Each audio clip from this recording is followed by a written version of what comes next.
Today we're going to accomplish image to 3D model generation entirely locally by installing Stable Diffusion first to generate our AI images, and then Trellis to use those images to generate 3D game-ready models.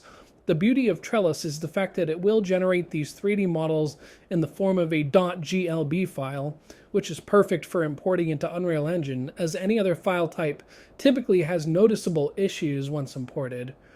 If you're not concerned about using the software locally and prefer using Hugging Face directly to save yourself some time and effort, please visit the description where you can simply visit the Trellis Hugging Face link and have access right away.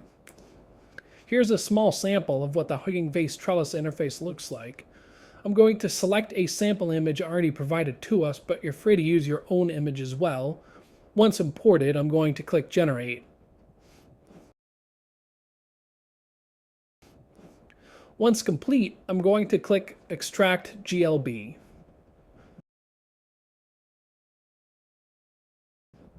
The last step is to download the GLB file and call it something memorable.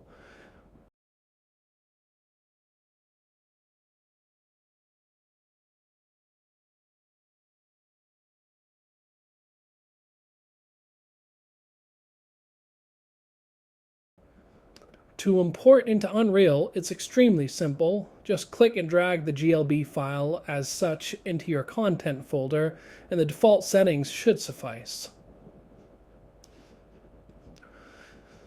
Now that we have a good idea of how it works using the Hugging Face interface, I do want to caution that installing Trellis locally, as we're about to do now, will not provide you with a nice interface. Instead, it will run through a batch file through the installation folder, so you won't really have the opportunity to view the model prior to it being created.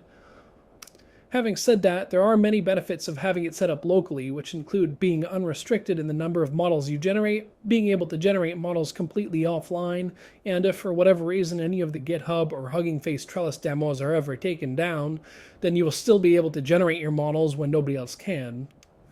Our first step is going to be to install Stable Diffusion locally, so let's get started. I will be following the guide of a website, of which the link I will leave below in the description. First, let's make sure we have Python installed. Check to see what version you have by opening your command prompt and typing python --version. It is recommended to use 3.10.6, so if you don't have this version, I won't be able to guarantee the remaining steps will result in a successful installation.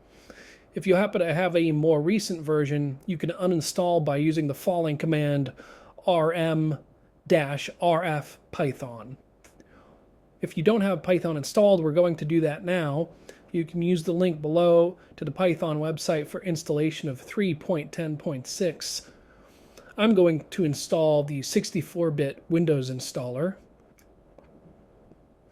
I'm going to check off the Add to Path option and leave everything else as default. This is a good time to bring up system environment variables. You want to make sure your system environment and account user variables point to the correct Python path by going to your Windows search and typing in environment. Alternatively, you can go to System Properties and then Advanced and then Environment Variables. There are two path locations, one on top and one on the bottom. You simply want to make sure both include the proper path to the Python version you intend to use, and move that path to the highest slot.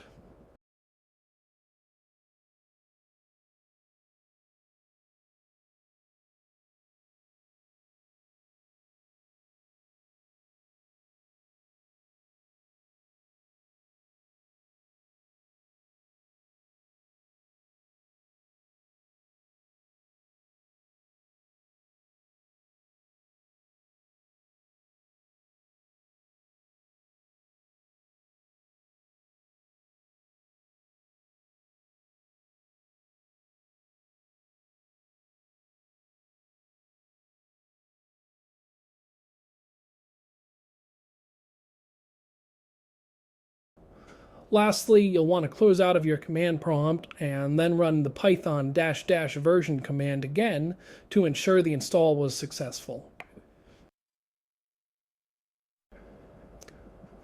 Next up, we're going to install Git for Windows. I'm just going to use the default Windows installer and leave everything on the default settings.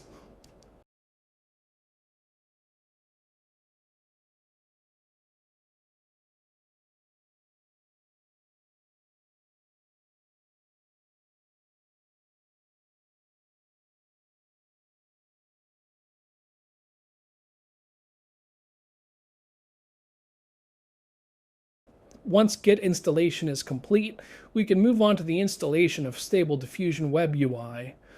I'm just going to create a folder on my C drive called Stable Diff, but you can install it into any location that you prefer. Next, I'm going to clone the Stable Diffusion Web UI repository by copying the following command. Opening the Stable Diffusion folder I just created, opening git bash at that location, and then pasting the command.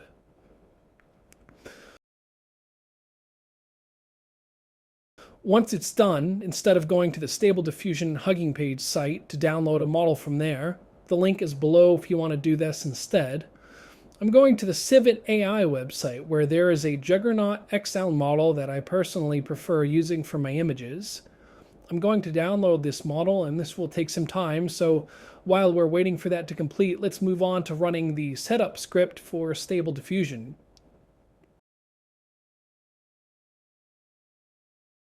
If the clone was successful, you should now see a Stable Diffusion Web UI folder in the same location as your Stable Diff folder. To complete the setup, you will want to double-click on the web UI user.batch file. There will be two web UI user files, but one of them is a shell file, so be sure to run the batch file instead. Oddly enough, when I run this file as administrator or try to copy it as a git command, it does not run for me. Maybe someone in the comments will know why, but I just found double-clicking the file with normal permissions works just fine. Now that we have Stable Diffusion installed successfully, a browser will open locally. The first thing I want to point out is the Stable Diffusion checkpoint in the upper left-hand corner. This area can be used to change the model used. In this case, we're going to place the Juggernaut XL model that we got from the Civit AI website and paste it into the models folder. This file should be of type .safetensor. Once it is pasted in the models folder, we can refresh the model list within the Stable Diffusion Web UI and then select it from the drop-down list. We have now successfully downloaded Stable Diffusion Web UI with the Juggernaut XL model.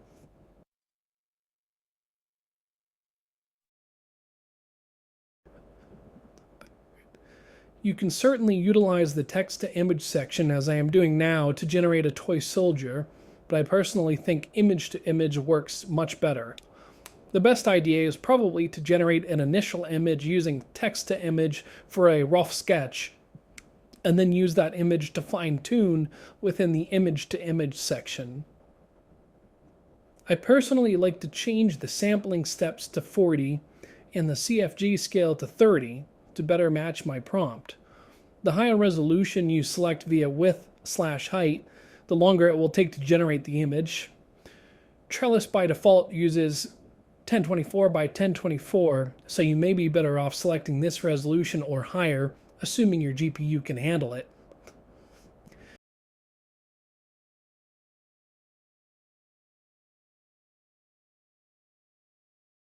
Because I don't love the way my toy soldier came out, and I don't want to have to iterate too many times using image to image, I found this dwarf-looking character online that I'm going to use instead.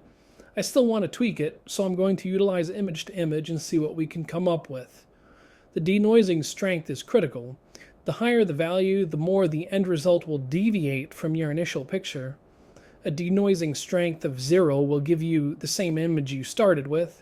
A strength of 100 will give you something completely different, perhaps not even related to the initial picture at all. I find that anywhere between 0.4 and 0.75 will change your initial picture enough to achieve some good results without going overboard.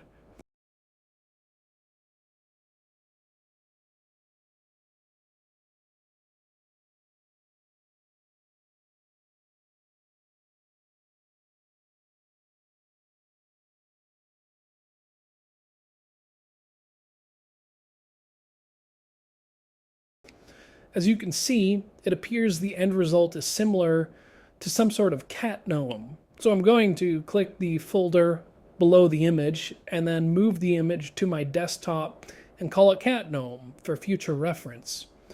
Our final step, downloading and installing Trellis locally for Windows, is up next. I have provided the link below to the GitHub page required for this install. I'm going to download the zip file and just leave it in my downloads folder for now.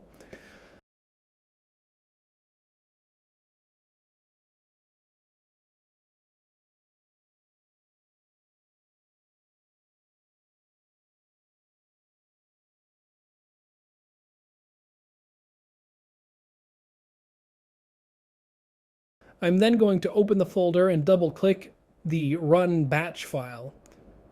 This is going to take a considerable amount of time, so grab a cup of coffee while it does its thing. If you encounter any errors in this step, please see the description for some alternative commands that you can use that may potentially fix the issue. The most common one I encountered was a PyTorch error that should be solved via the link that I provided. If you see an error related to Triton, ignore it, as it was mentioned in the original Trellis GitHub page as an error that should be ignored. This part is extremely important. There will be a point in the installation where it says installation completed successfully, and it will stay on this very long time. You may be tempted to close the command prompt. Do not close out of the command prompt, as it is not done running. It is only done running once it says to press any key to continue.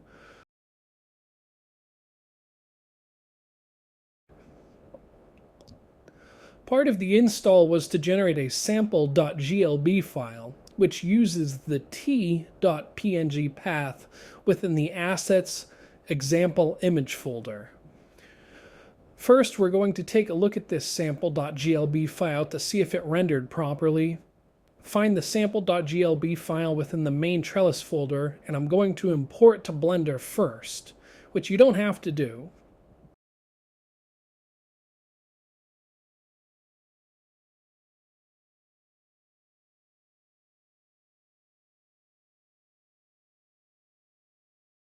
The upper right icon within Blender will add the shaders to the object so you can see the colors as well. Next, I'll import to Unreal, which is extremely simple because all the default settings can be kept. Simply drag and drop the sample.glb file to the content window and click Import.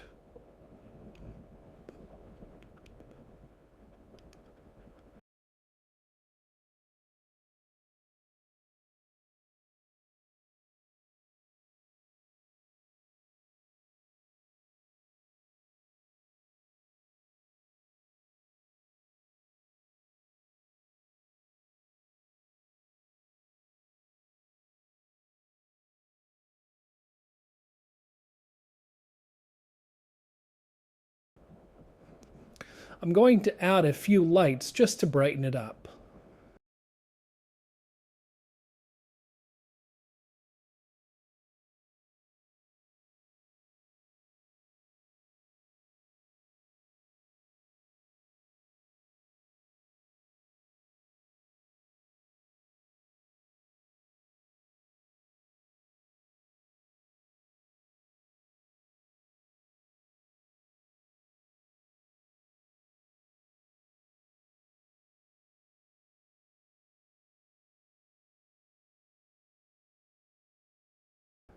Now we're going to use our custom image. Remember, we already downloaded a cat gnome from Stable Diffusion, so I'm going to use that for this next model.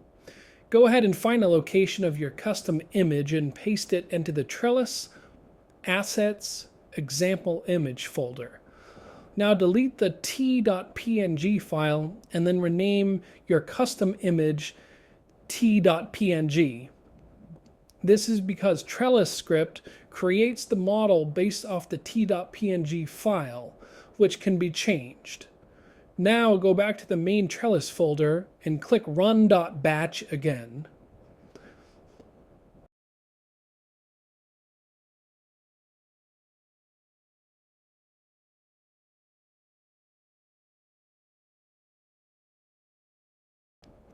The final step, go back to Unreal, rename the old files by putting a 2 on the end, or you can just delete them outright if you won't be using them.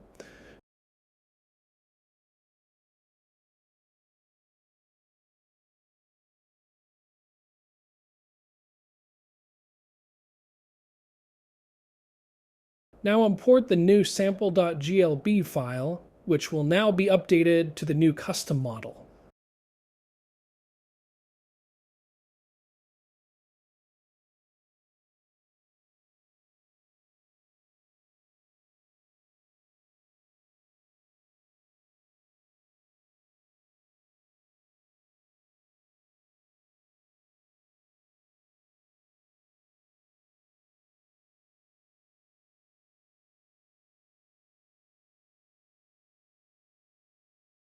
As you can see, it's definitely intact and in 3D, but there are some obvious issues, such as the ears and small artifacts on the face. This is not a perfect solution, and this technology is still in its infancy, but I would imagine this can save an artist a few hours of work so that they can go in and make the necessary adjustments to get the model to where they want it to be. Or, if you're not an artist at all and not looking for perfection, this is a great way to have some game-ready models relatively quickly going forward. I'm curious to see what you all come up with, so feel free to join my Discord and share your images and models. I'm actually creating a multiplayer game myself within Unreal as well, so I'd love your feedback on that too. Thanks, and if you found this video helpful, please hit the like and subscribe button. I'd love to create a small community of like-minded game developers to bounce ideas off of, and I'd love to see what games that you're creating.